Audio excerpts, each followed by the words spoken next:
El estudio lo hemos titulado Jesús, el creador y dador de la vida eterna. Amén. Jesús, el creador.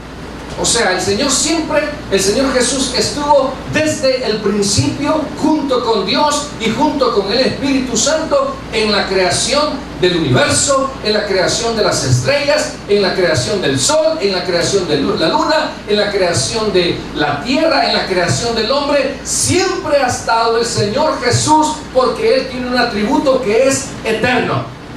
Jesús, hermanos, hemos dicho, Jesús Dios, oiga bien, Jesús Dios no tiene pasado. Jesús hombre sí tiene un inicio que fue concebido por obra y gracia del Espíritu Santo en el vientre de la Virgen María. Jesús hombre, pero antes de esa concepción, Jesús ya era.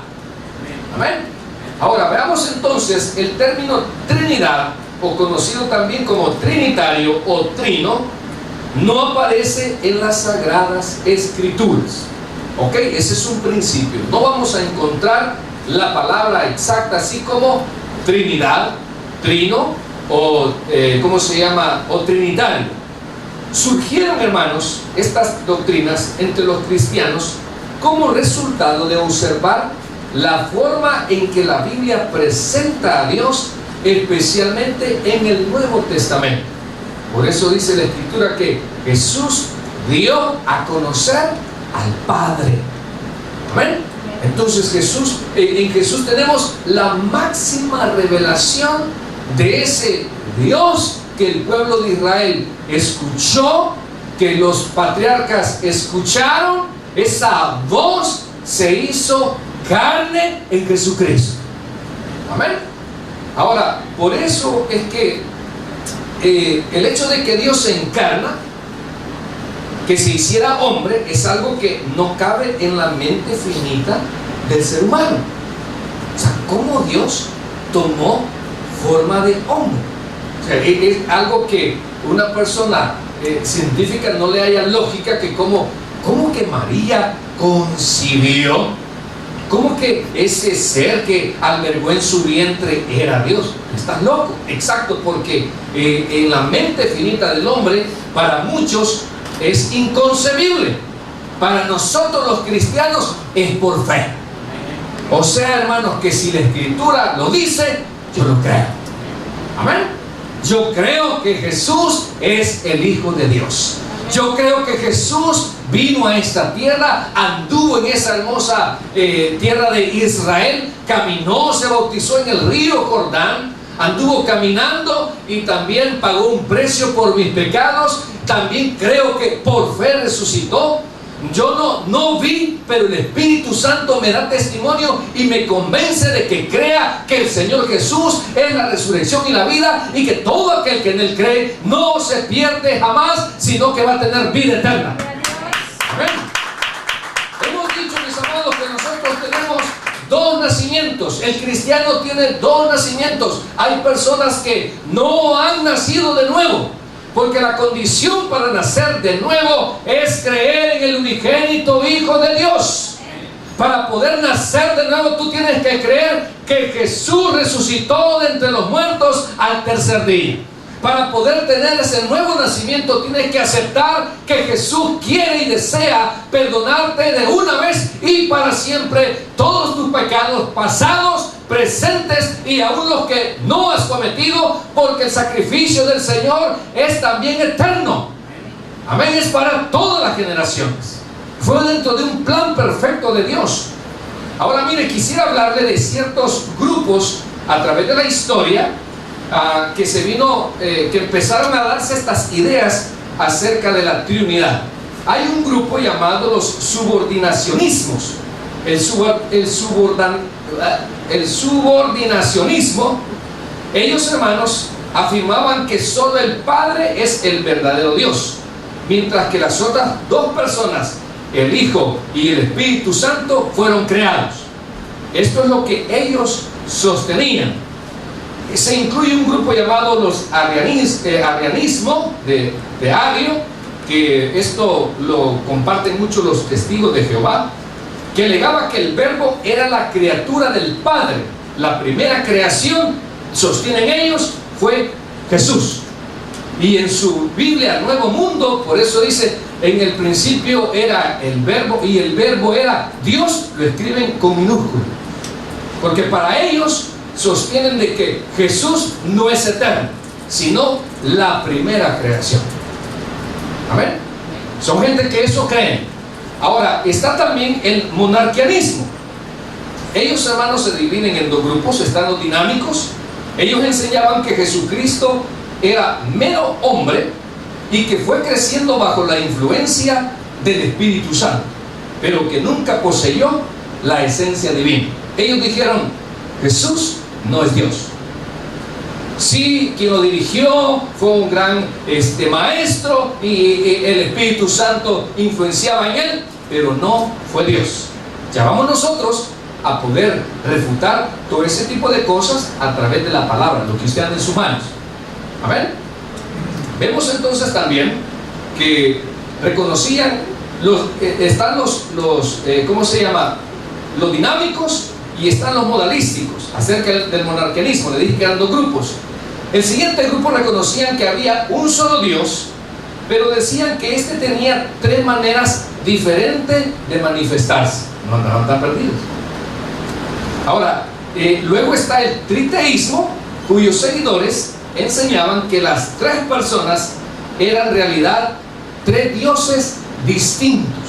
Grave error. Todavía en el día de hoy existen grupos que mantienen estas opiniones. La doctrina, hermanos, de la Trinidad, sin embargo, sigue siendo fundamental en la inmensa mayoría de nosotros los cristianos. Reconocemos que indiscutiblemente, dice Pablo en 1 Timoteo 10:16, indiscutiblemente grande es este misterio de la piedad. Si quieren, busquemos 1 Timoteo 3:16, por favor. Vamos a comenzar marcando esos versículos que son importantes en su vida doctrinal. Dice, para el apóstol Pablo, dice, indiscutiblemente grande es el misterio de la piedad. O sea, hay cosas que cuestan comprender. Dice, Dios fue manifestado en carne.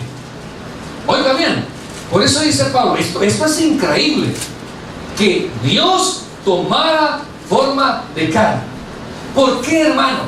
Porque nosotros teológicamente tenemos un Dios omnipresente que está en todas partes. ¿Sí? O sea, que Dios está en todas partes. O sea, Dios no tiene fin. Y entonces, venir a la razón, porque Dios a usted le dio razonamiento. Algunas hermanas en el amor no mucho, pero por lo menos ahí van. Entonces, no, es inconcebible cómo Dios toma forma de hombre, pero dice Pablo, Dios fue manifestado en carne, justificado en el Espíritu, visto de los ángeles, predicado a los gentiles, creído en el mundo, recibido arriba en gloria. ¿De quién está hablando? De Jesús. ¿Qué? De Jesús. De manera clara e inequívoca, que no permite confusiones, porque la Biblia, hermanos, declara o manifiesta estas grandes verdades. Dios el Padre dice, yo rogaré al Padre y os dará otro consolador para que esté con vosotros para siempre, el Espíritu de verdad. Juan 14, 16 y 17. Ahora, pero el que quiero que me subraye es este, Juan 17, 21, para que todos sean uno como tú, oh Padre, en mí y yo en ti. Juan 17, 21 está hablando de la unidad entre el Hijo y el Padre. ¿Amén? Ok, vamos ahora a hablar de Dios Hijo. Yo creo que con Dios Padre no tenemos mucho problema. Ahora, vámonos entonces con la aseveración de que Jesús es, ¿qué le dije? Dios. Vamos a ver. Primera de Juan 5:20. Este versículo, sí, por favor, necesito que usted lo tenga para poder defender que Jesús es Dios. Primera de Juan 5:20. Este versículo es importante en su vida de fe. ¿Lo tenemos? Dice: pero sabemos que el Hijo de Dios ha venido y nos ha dado entendimiento para conocer al que es verdadero. Y estamos en el verdadero. ¿En quién? En su Hijo Jesucristo. Este es el verdadero. Este es el verdadero. Este es el verdadero Dios. La Escritura dice que Jesucristo es Dios, iglesia. Amén. No es que nosotros estemos creando otro Dios o le estemos atribuyendo de manera caprichosa, antojadiza. La Escritura nos está llevando a creer que Jesús es Dios, que es el Dios encarnado, que es la voz que escuchaba Israel, que escuchaban los profetas. Esa voz de ese Dios es Jesús. Veamos del Espíritu Santo, porque hay una línea por ahí también que dice que el Espíritu Santo es la fuerza activa de Dios. No, hermanos, el Espíritu Santo tiene personalidad, el Espíritu Santo tiene sentimientos, el Espíritu Santo tiene voluntad. Entonces, una fuerza activa no puede tener esos atributos, entonces es persona. Dios, el Espíritu Santo. Mire, váyase por favor a Hechos 5:3-4. Primera de Juan 5:20, para poder afirmar que Jesús es Dios. Amén. Lo tenemos ahí ese. Primera de Juan 5:20, por favor, márquenlo. Ahora vámonos a Hechos capítulo 5, versículos del 3 al 4. Ese también está muy interesante, hablando acerca de Dios, el Espíritu Santo. Hechos capítulo 5, versículos 3 y 4. ¿Lo tenemos? Amén. Dice así: y dijo a Pedro: Ananías. Ojalá no vaya a caer muerto alguien aquí porque le ha robado de más. Sigamos. Y dijo Pedro: Ananías, ¿por qué llenó Satanás tu corazón para que mintieses? ¿A quién dice? ¿A quién? Al Espíritu Santo. No has mentido a los hombres, sino a Dios, dice al final del libro. ¿No has mentido a quién? Pues no dice aquí que se le mintió al Espíritu Santo. Entonces, ¿por qué, hermanos? Porque el Espíritu Santo es Dios. Amén. Ok, vamos a ver ahora.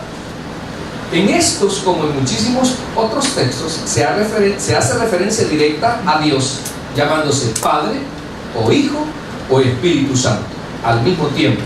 El Nuevo Testamento continúa la enseñanza del Antiguo Testamento en cuanto a que Dios es uno, porque hay un solo Dios. O sea, el hecho, hermanos, que acabamos de encontrar algunos versículos en 1 de Juan 5:20 que dice que Jesús es, ¿qué le dije?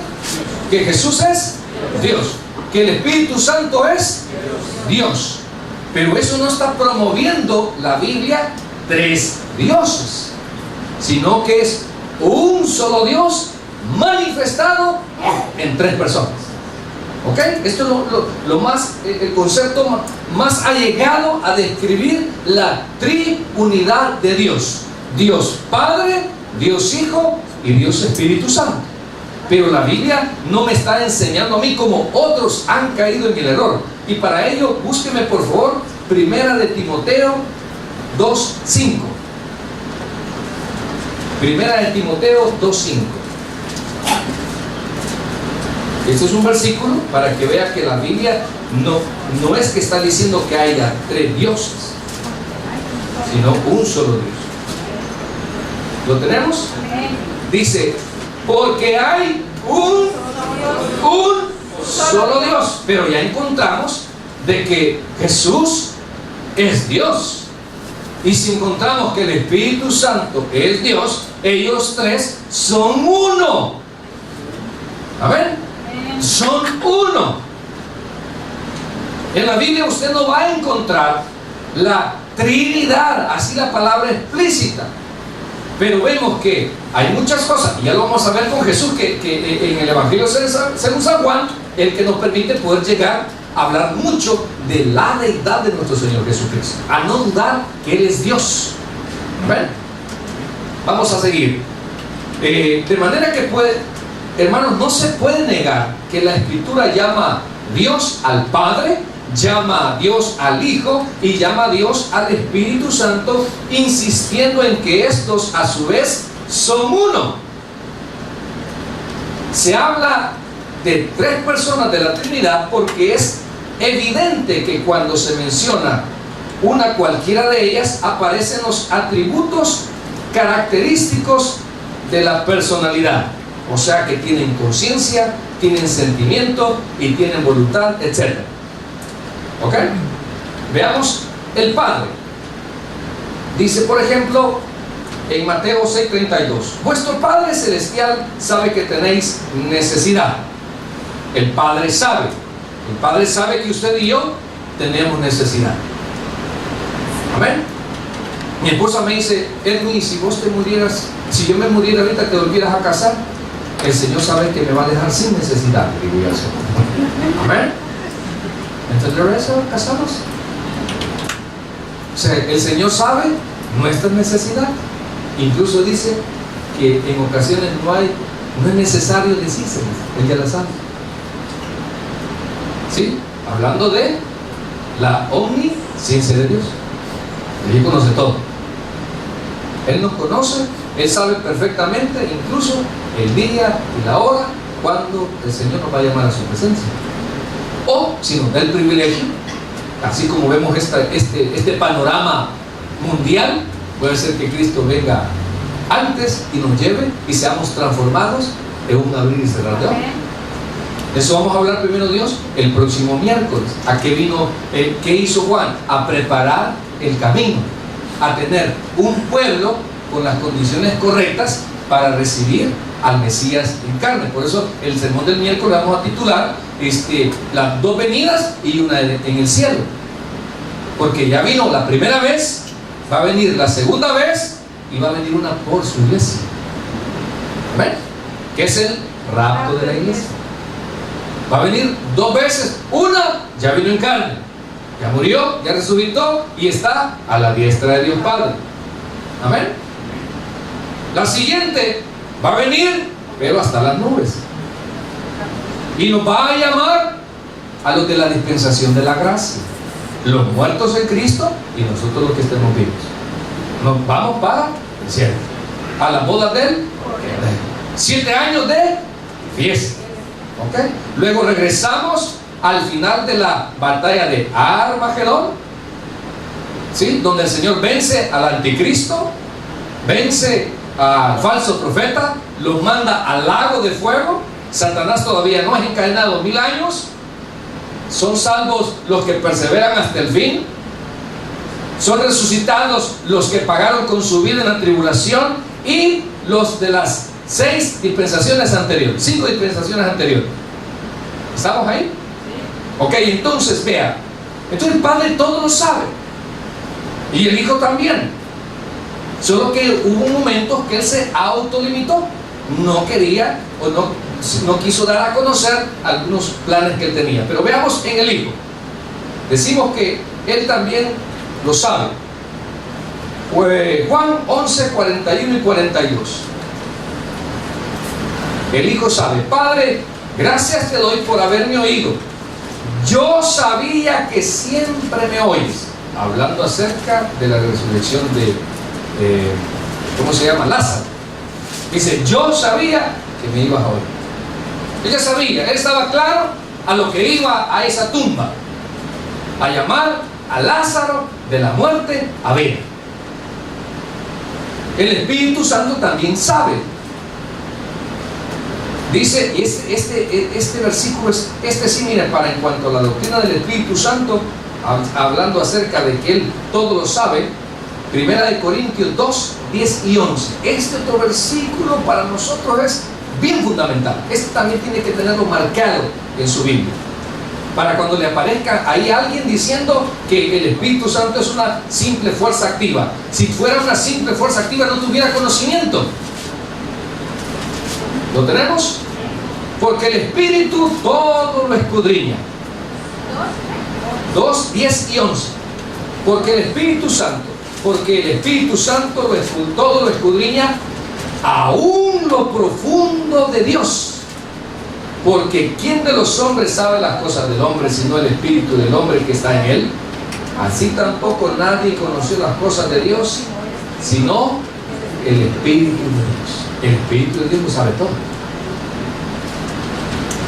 Vamos ahora acerca de la voluntad. El Padre tiene voluntad propia. Dice en Lucas 11:2, Padre nuestro, y continúa la oración, hágase tu voluntad. El Hijo también tiene voluntad propia. Lucas 22:42. El Espíritu Santo también tiene voluntad. Hechos 5:28. Este me interesa que busquemos, el de Hechos 15:28. Por favor, búsquenlo.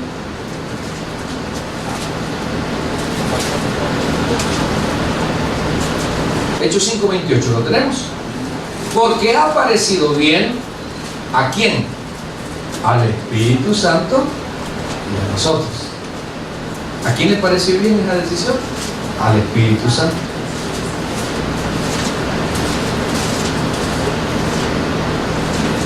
¿Sí lo encontró? 15:28. A ver. Hechos 15:28. Me encanta que ojee. No está en el himnario, está en el quinto libro de la Biblia, el Nuevo Testamento. Hermanos, hay que reconocer nuestra incapacidad de entender este misterio. Los cristianos estamos en la obligación de atar nuestros pensamientos y lengua al texto de la palabra de Dios. O sea, este es el peor problema de muchos. Sabe que cada 3 minutos surge una nueva secta. Y hay personas que quieren interpretar la palabra a su manera. Y ahí es donde falla. Usted y yo debemos de sujetar lo que yo creo, lo que yo siento a la palabra de Dios. Y en la Escritura yo encuentro a Dios Padre, a Dios Hijo y a Dios Espíritu Santo. ¿Ven? Ok. Entonces veamos. El hecho de que la Biblia habla de que hay un solo Dios y al mismo tiempo dice que hay 3 personas en esa deidad, nombrándolas a cada una de ellas con atributos de Dios. Quien primero utilizó, esto es un poco de historia, quien primero utilizó la palabra Trinidad o Trinitas fue un hombre llamado Tertuliano, padre de la iglesia. Pero también la usaron, esto fue en el siglo II, hermanos. Empezaron a ver, ya estaban prácticamente, el canon bíblico ya estaba completo, y estos hombres empezaron a ver y encontrar la enseñanza, la doctrina de la Trinidad, aunque no se encuentre explícitamente. Pero fue este hombre llamado Tertuliano. ¿Se le queda ese nombre? Ok. Pero también lo usaron, no le voy a poner un hijo así, oiga, vamos a ver, bueno, si quiere es su gusto. Lo usaron hombres como Orígenes, Ireneo, y este hombre fue el que más destacó esta doctrina, Agustín de Hipona. Desde entonces se hizo popular el uso del vocablo Trinidad en la teología cristiana. En realidad, el Antiguo Testamento contiene el concepto de, esto es muy importante, en realidad el Antiguo Testamento contiene el concepto de pluralidad en la unidad divina, porque la palabra más utilizada para referirse a Dios es Elohim. Recuerde que Dios tiene varios nombres, ¿ok? Dentro de ellos es Elohim, que es un nombre en plural. En el principio creó Dios. Ahí Dios es Elohim. En el principio creó Dios, Elohim, los cielos y la tierra. Y este es un nombre plural, el cual aparece, miren cuántas veces aparece en el Antiguo Testamento. Unas 2500 veces en el Antiguo Testamento. Esto no quiere decir, sin embargo, que los que leían la palabra Elohim en el Antiguo Testamento tenían el mismo concepto que hoy es una corriente después del Nuevo Testamento. Vamos a ver ahora los atributos de Jesús, los atributos divinos del Señor Jesús. Vamos a ver su omnipresencia. Juan 18:20. Vamos a ver la omnipresencia. Omnipresencia. Busquen su Biblia. Usted puede ponerle ahí como algo para entender omnipresencia, algo para que marque, hablando acerca, sí, Juan 18:20. Dice, porque donde están dos o tres congregados en mi nombre, ahí estoy yo en medio de ellos. Ok, aquí habemos más de dos. ¿Quién está aquí con nosotros? Jesús. Amén. Oh, pero mire, simultáneamente los coreanos tienen un culto. Y ahí, ¿quién está también? El Señor Jesús. Porque Él es omnipresente. Amén. ¿O cómo no? Juan 18:20. Juan 18:20. No es esa. Pues Juan 13:13. Gracias. Juan 13:13 es. Perdón, gracias, hermano. Juan 13:13. 3:13. Juan 3:13. Juan 3:13. No, hermana. Mateo 18:20. Mateo 18:20, ¿verdad? Ok. Entonces hagamos un déjà vu. Hermanos, la omnipresencia del Señor. Mateo 18:20. Porque donde están dos o tres congregados en mi nombre, ahí estoy yo en medio de ellos. Mateo 18:20. Amén. Ok. Se equivocó mi secretaria, o sea, yo. Hoy sí, Juan 3:13. Nadie subió al cielo, sino el que descendió del cielo, el Hijo del Hombre que está en el cielo.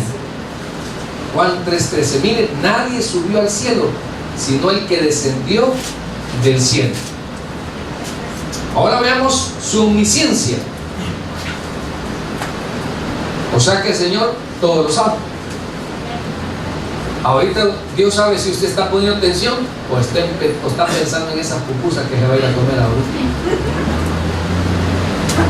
Si está pensando, Dios todo lo sabe, hermano. Ok, que el Señor lo reprenda por los pensamientos, oiga. Vamos a ver. Juan 2:24 y 25.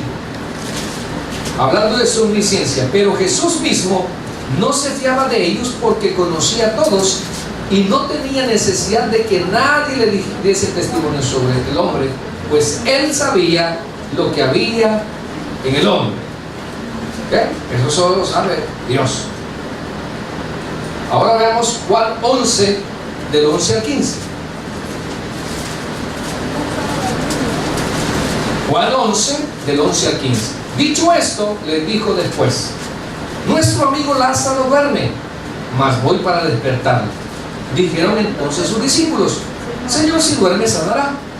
Pero Jesús decía esto, él ya sabía que Lázaro ya había muerto, de la muerte de Lázaro, y ellos pensaron que hablaba del reposar del sueño. Entonces Jesús les dijo claramente: Lázaro ha muerto, y me alegro por vosotros de no haber estado allí para que creáis. Mas vamos a él. Vamos a ver ahora Marcos capítulo 11 versículos 6 y 8. Entonces ellos entonces le dijeron como Jesús había mandado, y los dejaron y trajeron el pollino a Jesús. Dice que ellos fueron, el Señor mandó a unos discípulos a traer un pollino y les describe exactamente a dónde y qué le iban a contestar y ellos qué iban a responder, etc. Entonces ellos le dijeron como Jesús había mandado y los dejaron y trajeron el pollino a Jesús y echaron sobre él sus mantos y se sentó sobre él. También muchos tendían sus mantos por el camino y otros cortaban ramas de los árboles y las tendían por el camino. Estos discípulos confirmaron que el Señor todo lo que les había dicho se había acontecido. Veamos ahora su omnipotencia. Este es el que Marcos 11 del 6 al 8. Ahora veamos su omnipotencia. Mateo 28, 18. Hablando de la omnipotencia de nuestro Señor Jesucristo. Acuérdense, estamos viendo ciertos atributos que solo Dios los tiene, y que si Jesús los tiene, entonces por lo tanto es Dios. Mateo 28:18.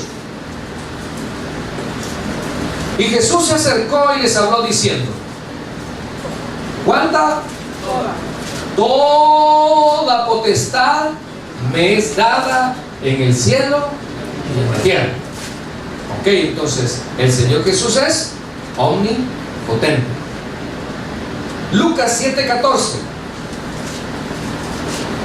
hablando acerca de una viuda de Naín. Se le había muerto el hijo. Y ahí dice en todo el texto que Él tuvo compasión de ella, porque el Señor tiene misericordia de nosotros, hermano. Usted tiene que confiar en eso, que Dios no lo va a desamparar. Dios sabe la manera de cómo va a suplir o cómo va a obrar en su problema. No crea que el Señor no está pendiente de su vida. Tenemos a Jesús, que todo lo puede. Nuestro deber es confiar nada más. Y acercándose tocó el féretro, y los que lo llevaban se detuvieron. Y dijo: joven, a ti te digo, levanta. Y se levantó el difunto. ¿Por qué le dijo a ese joven? Porque habían otras par de tumbas ahí, y necesitábamos solamente, el Señor iba a resucitar a ese joven. ¿Ok? Vamos a ver, siguiendo su eternidad, para poder avanzar, porque quiero llegar a la parte donde Él permite adoración. Eternidad, Juan 8:58. Su eternidad, para que usted compruebe que Jesús es eterno. Juan 8:58.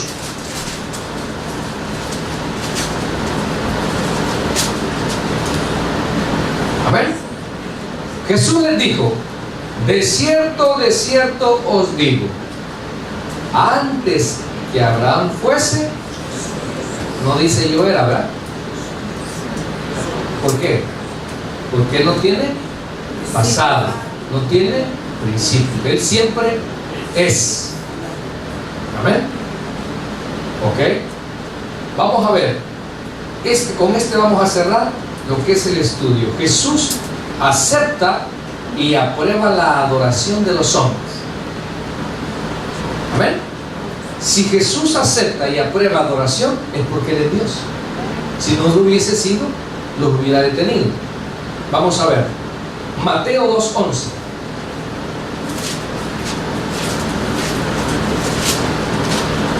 Mateo 2:11.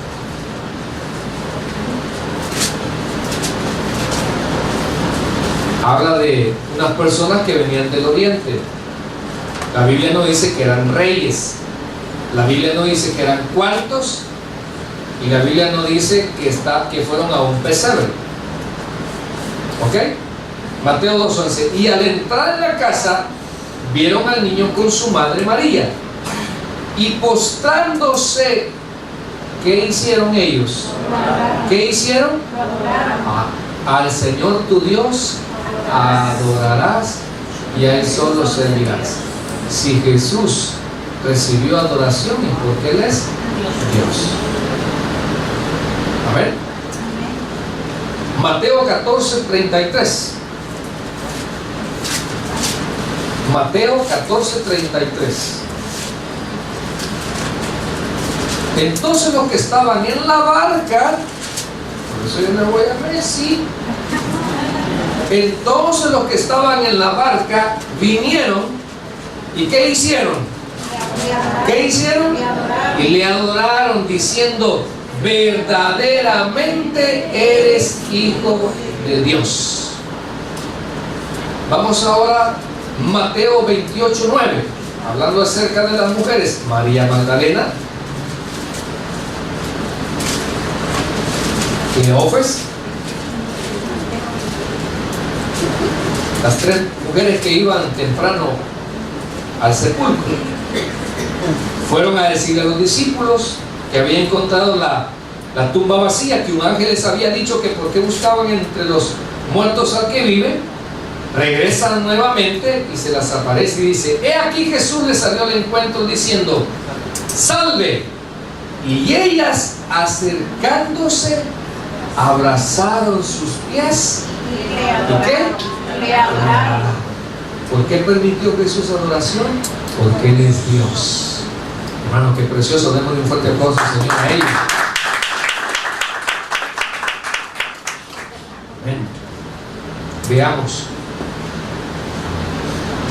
Lucas 24:52, otro versículo donde el Señor permite adoración, porque Él es Dios.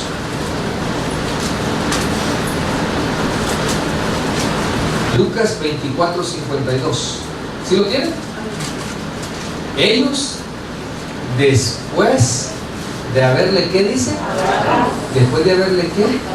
Adorado, volvieron a Jerusalén con gran gozo. ¿Cómo se va a ir usted de aquí a la casa? No se debe robar la bendición, hermano. Puede hacer que cuando llegue a la casa se le olviden las llaves, no se enoje. Puede hacer que cuando llegue la ropa que quería no está lavada. Puede hacer que cuando llegue el recibo que dijo que pagaran, no lo pagaron. Puede hacer que cuando lleguen los hijos no han hecho las tareas. Puede ser que la casa no esté aspirada. No se deje robar el gozo. Reclame de la mujer que habla. Sigamos. Miren, dice que después de haberle adorado, volvieron a Jerusalén con gran gozo. Algunos rápido se lo dejan robar. Ahora vamos a ver Juan 5:23. Para que todos honren al Hijo como honran al Padre.